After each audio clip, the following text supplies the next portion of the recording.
Broadcasting from the business capital of the world, this is the Podcast Business News Network. And welcome back, everybody. She is an award-winning author. She has worked with many to improve their communication skills, specifically their writing skills. She's actually developed a system to do this, which we're going to talk about in just a couple of minutes. By the way, in terms of teaching people, her students have been nominated for Emmy Awards, won a Peabody, produced some major films in Hollywood. Oh, and by the way, she's got a #1 book right now on Amazon. So let's definitely dig into what she's got going on. She's the creator of the Horowitz system. She's Marilyn Horowitz. She's back on the program. How are you doing today? I'm good. Thank you for having me back. This is great. Professor Horowitz, congratulations on being #1 on Amazon. Your book, Cooking Humor, that category, am I getting that right? It's called Bad Girl Pie. It makes sense, right? And the best thing is we got a couple of reviews completely unsolicited from people who do this sort of thing on book reads. Two very attractive ladies talking about my book, and they were inspired to make pie. Because the name of the book is Bad Girl Pie, and the book has recipes. And what cracked me up was one of the ladies got on and she said, well, I'm not sure I can handle bad girl pie. But luckily in the book, there's a recipe for good girl pie, which is, all the locale stuff. So she made the locale. So I was holding my breath because she makes my pie. I'm hoping, my God, did I get the recipe right? It was good. I was very relieved. That's so cool. Slight digression here. You're walking into a bakery. You can have any pie you personally want. Which one are you going to pick? I'm going to ask for a glass of Cabernet soda. That's not pie. I don't need dessert. Okay. All right. Interesting. But not to put you off your food. If I had to have pie, I think it would probably be one of those French torts, with the fruit and the custard. Yeah, that would probably be it. As soon as you said that, I got a visual of it. I really did. And like a very positive one, like, oh, you know what? Yeah, if you're going to do it, who needs like a big slice of pie? Just have a, tart, whatever it's going to be, but prepared well. You don't need a lot. You just need something that's really done very quality in terms of, the ingredients and the way it's put together. What do you want people to know about this book? Well, I want people to know that it's got a lot to say about a lot of things. It's being marketed as chick lit, but it's not. In the sense that the story is about a woman who realizes that she can be herself at a great cost. It's all about self-realizing and what the price tag is through humor. She's very, very funny. What I want people to know about the book is that I'm the poster child for what I do. Which if I didn't do my Beyond Happiness practice, and I didn't do the hug every morning, and I didn't really work with the parts of me that don't like me, whether they're the parts of me or not is a conversation. But the idea is that we're told we have this inner critic. I think it's been installed. I don't believe that it's intrinsic, it's just inside. But working with it and getting out of the habit of allowing it to ruin your day is really what the work is about. And so, in the book, what she does is she really hits bottom. And when she, has a moment of clarity afterwards, she goes, okay, next. And that's the moment at which she transforms. And I think if I had a message, it's that you can recover from anything. Yes, you can. Yes, you can. And there's so many underlying themes and insight in this book that I believe the average reader might not be picking up on them immediately, but this is a book that's got a story, characters, but it's also looking at shadow work, which is super cool. I'm going to say, sometimes you hear these words and it's like can be perceived to be negative, ulterior motive. This is to help us move our lives forward, like you talk about parts. We all have parts of our personality. I'm not talking about multiple personalities. I'm talking about the different parts of our personalities. And like you said, we're always talking to ourselves in our mind with the monkey chatter and, derailing what we want to do and putting up blocks and all of that. It seems that this book exposes some of that with a character to help you your life moved forward, right? Well, yeah, hopefully it's fair. Hopefully there's no architecture. My grandfather was a movie lawyer, and Samuel Goldwyn once said, if you have a message, send a telegram. I mean, when you write books, you don't want them to be heavy. It's not a parable, is what I'm trying to say. It's not a lightly hidden, self-help. It's not. It's just that Right. the stuff that she's up against requires do or die. So you said just a moment ago that we can recover, we can move our lives forward from pretty much anything. Was there a moment in your life where you had that epiphany where you said to yourself, Marilyn, you're a badass. You're a warrior. You have resilience. I didn't know you had it in you, meaning you were talking to yourself. Was there a moment where that clicked in your head like, oh, whoa, yeah, I guess I do. There have been several. And some of them are, seriously big, and some of them are seemingly small, but are more traumatic than others. So yeah, and I can tell you many stories. Would you like one small one? Your choice. I'd love that. Okay, well, a small one was that when I was a teenager, which was a while ago. I was an artist, and my parents sent me up to Woodstock to study at the Art Students League for summer because I'd been kicked out of my preceding summer camp. And they didn't really know what to do with me. I was not cut out to be a camper. And at a certain point in the summer, I went swimming with a bunch of my friends, and we all got sick. It turns out that the nearby factory had done a toxic waste spill, and many, many people had been ill. But I got sicker. I was staying up in the mountains with friends. My parents weren't around. They were busy getting divorced, so I was on my own. And I had to get myself off the mountain. We were up in Boyceville, and it was sort of a hippie community, and get myself to the hospital. There are two parts of this. The first part is I was so sick. By the time I walked into the doctor's office, I knew that I was literally on death's door. Literally. And I go in, and as the world would have it, the lady says, "Oh, I'm sorry, you don't have an appointment." And even in my state of, I laughed. And I thought, okay, here comes the real world. And I said to her, and I hope people won't take this wrong, I said, look, my father is a very big record executive. He is the guy who puts all the famous people who live up here out into the world. And if I die on your doorstep, you're going to be there. So I go outside, and it's a warm day. It's about 4:00. I can feel that beautiful sunlight that you get up there. And I'm sitting on the steps, beautiful warm slate steps. And I honestly think to myself, I thought, okay, I'm going to die. And it was okay. That was the first part of the revelation. I was like, okay, this is fun. So I just gave in. And then the next thing I knew, I was swimming underwater, and I was still me. I knew I was dead. And this is actually happening? Yeah. And I was actual is one of those relative terms, but in my experience, it happened. And so I sort of wake up, and I'm swimming in this beautiful underground cavern. Looks like something out of a beautiful movie. There's celestial voices. And I hear people calling, saying, Marilyn, come this way, swim this way. And I think to myself, this is how I knew it was me. I made a joke. I said, oh, I don't hear any of my relatives. I guess I'll go crack myself up, happily march. And I start to swim towards these people who I'm relieved that I won't know.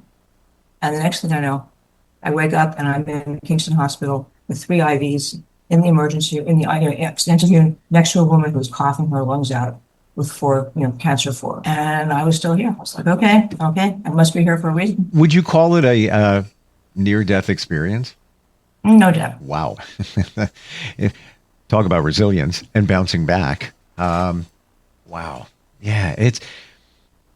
Was that the beginning of you realizing that you have maybe trust in yourself? Maybe the beginning of realizing that, I can handle certain things, or you didn't realize it until you stacked it up later in life when you look back like, oh, I did that. I did that. Oh, I did that. I'm actually stronger than I thought. No, my self-esteem was sufficiently bad that I think that I really only started to understand how okay I was when I started doing my own practice about 2 years ago. I don't know, because maybe it's family or whatever, but I never, my self-esteem was not good. I was never, I succeeded in spite of it, but I can only imagine what it would have been like if I had actually been in the state that I am now, where I was able to, find happiness in the moment and so on and so forth. Now, I've always been very, very hard on myself, which people have remarked on, and I always took it as a compliment. So that's how So I would say that I have tremendous resilience because I've succeeded in spite of this very negative self-image. What you just said, how maybe your life would have been moved more forward and faster once you figured this stuff out sooner when you were younger. I got you on that. I know exactly what you're saying. I really do. You're speaking what I would say. It's kind of interesting. Oh, that's cool. And I guess maybe the turning point, and I'm only going to say this because you pretty much said it, but the turning point for me probably was about 4.5 years ago, where I happened to meet somebody, and one of the first things they said was, "Why don't you ever live in the moment?" And I said, "What are you talking about? You don't live in a moment. You think about the past, you think about the future, but you're not living here now." And I said, "I don't know what you're talking about." And it took me quite a few months till I started figuring that out, and then started looking deeper into the subconscious and all of that. Tomorrow, I'll be living in a bucket list moment. I'll be jumping out of a plane for the first time. Not even kidding. Not even kidding. And I don't even, it's like I'm trying to think about it like, should I be worried? Should I be concerned? Should I be nervous? I'm like, I don't know. I'm not. It's just whatever. It's just another flight, But it's amazing when you have those epiphanies. Yeah, I'm gonna disagree with you, because I often do, which one of you like so much. Go right ahead. It's because I think you are doing what everybody else is. I think you're minimizing the challenge that you are presenting yourself with.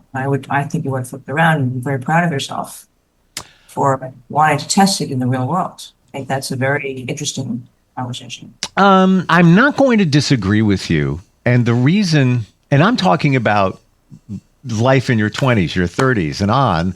Yeah. If this was realized, what we're talking about, doing the work, the shadow work or whatever, I feel I would be different. And closer to whatever goals that I might have, if I realize that sooner.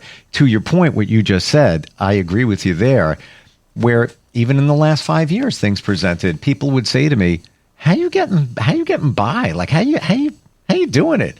And I said, I don't know. I just keep moving forward. I don't even have an answer.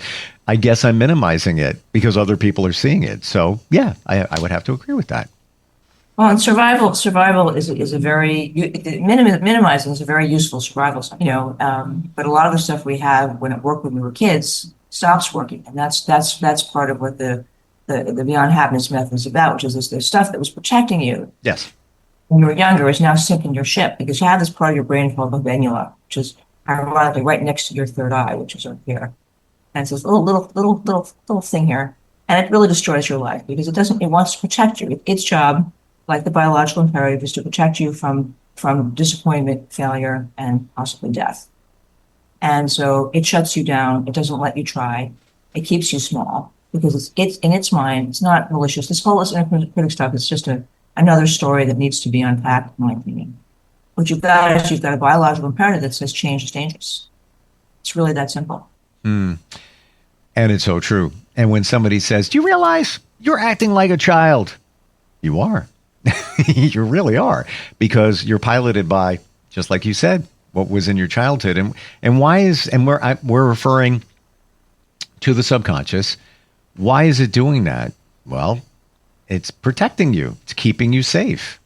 That's what it thinks it's doing. It thinks it's doing 100%. It doesn't know you're an adult. It doesn't know things. It doesn't know you're on the playground, not getting bullied. It just knows that you have a confrontation in adult life, and it's putting up blocks. Amazing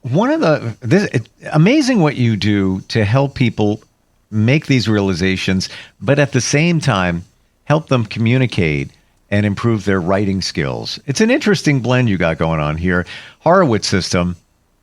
Tell us about that. Well, when I went to film school.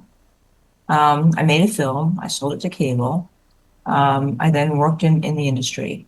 And then at a certain point, I really wanted to write a screenplay.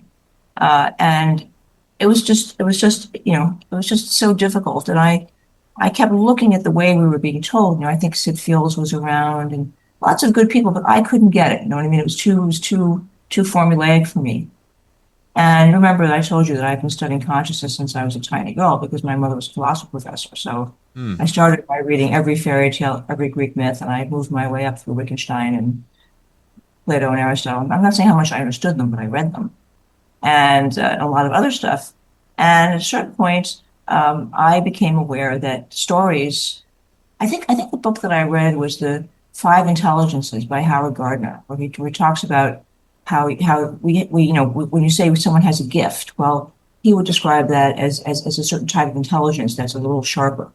Like if you have a gift for music, which you do, but that's a type of intelligence that requires certain components, as opposed to having a intelligence for interpersonal conversation, which you also do. But maybe you're not great at making pies. Maybe your baking intelligence is not up where the other ones are. I'm not. I don't cook. And can I cook if I put my mind to it? Yeah, I could, but it doesn't interest me. I get bored.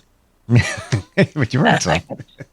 So that plus studying a lot of my mother taught the psychology, the philosophy of psychology. So I read Jung and Freud and all those people through that lens. Not in other words that it was about thinking. That was what are the constructions. And I told you I come from this Jewish intellectual family. My grandparents wrote this book called Faith Through Reason, which was two lawyers. My grandmother was a lawyer also, reconciling Judaism and Christianity. So this dialogue about the nature of life and reality. I'm sorry, that's Amazon. There's nothing I can do. They will keep ringing. Hang on. Yeah. Again, she is number one on Amazon right now. So we'll give her a moment. She's and so many positive reviews, by the way, for the book. Thank you. Its delivery, of course, was supposed to happen at 8:00 this morning. You know how that goes. Oh yeah. So I'm sorry. Where were we? Did you order your own book? Is that what the order is? No, I'm kidding. Never occurred to me. Yeah. Well, you were talking about your mother, philosophy, and I think it was the last thing you said. You mentioned reference the book. Oh, I was answering your question. So they wrote a book called Faith Through Reason, which is still available, which is two Jewish lawyers reconciling Christianity and Judaism. Very interesting. And so with that kind of lineage, I was always aware that there was more to this than meets the eye. And everything I read kept telling me what the problems were, how to think about them, but no one told me how to solve any. And, I thought, Freud said the only way to access your subconscious or unconscious is through dreams. I thought that's not true. There's got to be a way of doing it. So to answer your question, that's why all of this, because my intellectual curiosity would not let me take no for an answer.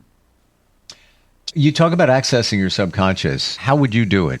How do you do it? Well, the reason that I teach the Beyond Happiness practice, which I think we've done with the hug, and then we can do it again at the end of the show, is because that gets you right into the subconscious while you're awake. Remember, they're 12 years old. I read this thing by Freud that says you cannot, the royal road to the subconscious is through dreams, unconscious. And I'm like, I'm not doing that. I want to be able to access my creative unconscious when I'm awake, because otherwise, I'm not in control. And so after years, so if you do this, if just by putting your hands on your shoulders and taking a breath, even if you don't do anything else, what you've done is you have wired the two halves of your brain together. And you'll see if you look up towards your third eye and you close your eye, you'll feel an opening and relaxation, right? Feel that and take a breath. Right. So then if you add a few affirmations and you smile, because when you smile, it sends oxytocin, it sends a happy cocktail to your brain. And then you say, hopefully into the mirror somewhere, you say, I love you, Steve. Repeat it. I love you, Steve. We'll always be together. We'll always be together. We'll always be safe. We'll always be safe. We are enough. We are enough. And we expect and demand better. And we expect and demand better. And then you take a breath, keep your eyes closed. And now you think of a word that would make you happy. What's the first word? A word that would make me happy? Peace. Okay. And now tell me a little story about peace. Happy to do so. So I'm not very religious, but I go to church, when I was younger, and people would say, peace be with you, peace be with you, peace be with you. I had no idea what they were talking about. And I would just say it back, peace be with you, peace be with you, peace be with you. Until one day I realized that I don't have any peace. And then I worked on that. and I found peace. Is it always easy to find? No, but I realize what it is and how it's important for you to seek it out. Okay. So now take a deep breath, give yourself a pat, and release it. How do you feel? A lot of interesting things going on there. So I've done hypnotherapy to access the subconscious, and just what you demonstrated is what takes place, where you can see yourself adult to a child, literally like in your mind. It's like watching a movie. You're facing yourself. And I did exactly what you said. I'm facing myself and reassuring my younger self, I'll always be there for you. I will never let you down. I got your back. I'm there. It's going to be okay. We just did that. And crossing of the arms, aside from connecting to both sides of the brain, many of us don't feel love. We don't feel connection. That allows you to connect with yourself and feel like you're hugging yourself. You're giving yourself love. Because nobody's going to do it better than you. Nobody's going to know you better than you. Nobody's going to take care of you better than you. Nobody. I don't care who it is, who you marry, blah, blah, blah, blah. Doesn't matter. It's you. So that was very powerful. Thank you for that. And so the way that you solve the problem of the biological self not wanting to change is that it just hasn't evolved. So, but if you, again, the idea is that you do the practice for 30 days, you give yourself a hug 2 or 3 different times, certainly when you go to bed and when you wake up. And what happens is after a few weeks, your biological imperative says, I don't know about this happiness thing. I was scared of it, but now I see that the physical form that I'm supposed to be taking care of is actually flourishing and is healthier. So maybe I've got to make room to encourage this instead of shutting it down as I've been doing it for most of this person's life. What we just did, what do you call that? That's called the Beyond Happiness Method. Say it again? Beyond Happiness Method. And it doesn't, you focus on what would make you happy? That's the focus? Well, that's the interim stage. Then it's kind of a Swiss Army knife in the sense that you can use it to solve relationship problems. You can solve it to write emails. You can solve it to find out what you're feeling when you're upset. You don't know why you're upset. Because what's happening is that little story that you wrote is about you explaining to yourself how you found the purpose of your life. It's a very heavy story, which is when you were little, you didn't know what the word peace meant. But once you understood that it was important and you didn't know what it was, that became your life's focus. Now, if you look back, you're going to see that you were telling yourself something that you didn't know. Mm-hmm. I do believe, though, we know everything we need to know. But we don't know it consciously. Say that again? You don't know it consciously. Exactly right. We have all the answers. You're sitting there, you're wrestling with a decision. Should I go left? Should I go right? Pick A, pick B. You know the answer. Your body knows the answer. How do you access it? Maybe what you helped us with there, is one of those ways to access it. And I want to add one more thing to that. We're almost out of time. We're addressing the kid inside of us, right? What does a kid always want? Mom, Dad, hug me. Make me feel comfortable, safe. That's what we're doing there. There'd be even times where if I can't fall asleep, I got things on my mind. This sounds crazy. I sit there and I just tap my chest. Just rub a little bit. Yeah. And right away I'm like, comfort. Okay. Yeah. Boom. Out. Done. Falling asleep. Do the hug. Try it 3 times a day. See what happens to you. Sure. And what I want to say about that is that yes, there's the kid part of us, but it's also a misnomer because they proved that children need 12 touches a day to hugs and whatever. I don't think it's just children. I think it's adults. You make my case for me. So I'm not sure we're talking to our inner child. I'm not sure we're talking to our inner selves, our present inner selves as well. Fascinating. You run deep. I love it.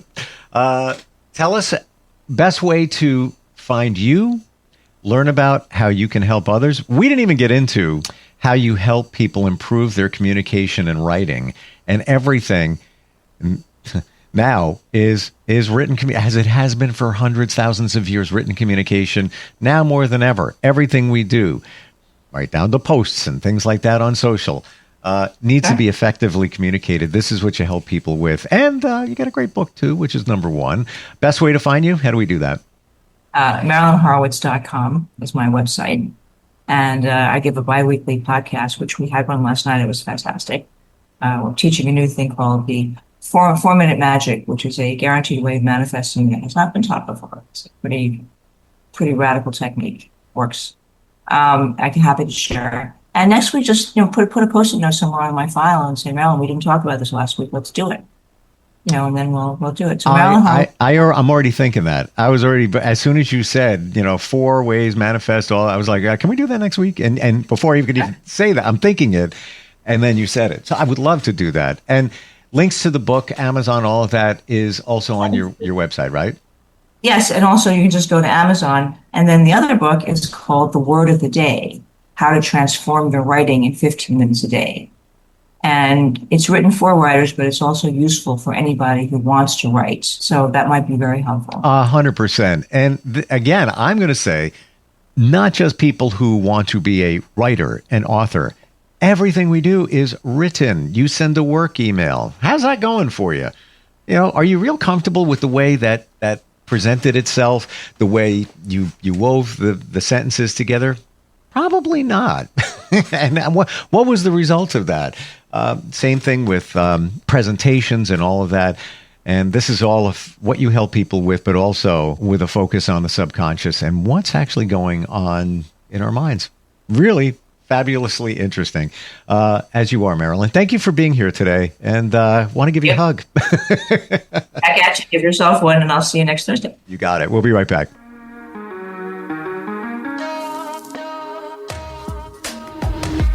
Broadcasting from the business capital of the world, this is the Podcast Business News Network. Of course my kid's in the right car seat. Well, I think he is. Yeah, my kid's in a booster seat. He was ready to move up. He is ready, right? Her car seat looks like the right size. There are probably rules on when to move up to a booster seat, aren't there?